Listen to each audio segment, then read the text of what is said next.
Thank you. No, I didn't. I did not watch it. I'm too busy to watch it. It's a witch hunt. It's a hoax. I'm too busy to watch it. So I'm sure I'll get a report. There's nothing. I have not been briefed. No, there's nothing there. I see they're using lawyers that are television lawyers. They took some guys off television. You know, I'm not surprised to see it because Schiff can't do his own questions. Thank you very much, everybody. Thank you. I sat here through the first 45 minutes and literally had an objection to almost the foundation of every question that Mr. Goldman asked regarding facts not in evidence, leading. But House Resolution 660 does not say that we are under the federal rules of evidence. If it is your position that I should be asserting objections to questions that violate the federal rules of evidence, let me know now, because this hearing is going to change significantly. As I said, Mr. Radcliffe, I will allow the question. But from the president's perspective, if the ambassador, Ukrainian ambassador to the United States, one of the most influential diplomats, is penning an op-ed, certainly with the okay of President Poroshenko, the DNC consultants are conferring with Ukrainian officials at the embassy. Former Prime Minister Yatsenyuk is saying things on social media. Interior Minister Avakov, who has spanned both the Poroshenko and the Zelensky realm, is also saying some very unkind things on social media about the president.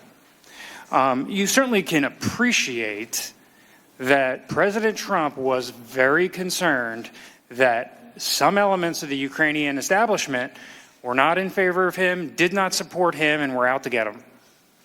If I could, and I'll allow the question, but are you asking? Really? Are you, Parliamentary Inquiry? Are you seriously interrupting our time here? I will allow the question. I won't dock this from the time. I just want to be clear, Ambassador.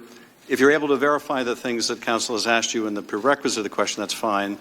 Otherwise, in questions from the majority or the minority that may assume facts not in evidence before you, you should be cautioned about that. Mr. Chairman, point of order.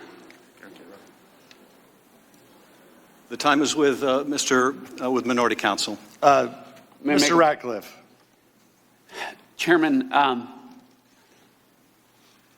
I sat here through the first 45 minutes and literally had an objection to almost the foundation of every question that Mr. Goldman asked regarding facts not in evidence, leading. But House Resolution 660 does not say that we are under the federal rules of evidence. If it is your position that I should be asserting objections to questions that violate the federal rules of evidence, let me know now, because this hearing is going to change significantly. As I said, Mr. Radcliffe, I will allow the question. I think the gentleman has a different question about the rules. So what are the rules that are going to govern this? Does the ranking member seek recognition? I'm yielding you to a question I just asked you. For what purpose do you seek recognition? To answer Mr. Ratcliffe's question. I have answered it. You may resume your question. Respectfully, Mr. Chairman, you haven't answered my question whether or not I should be assumes facts not in evidence or leading objections to questions that are posed from this point forward. That's my question. Mr. Radcliffe, I'll say once again, I'm not objecting to the question, but I am instructing the witness that they should not presume questions from the majority or the minority that may represent facts not in evidence are correct. I have answered the question. We will resume the questioning and resume the clock.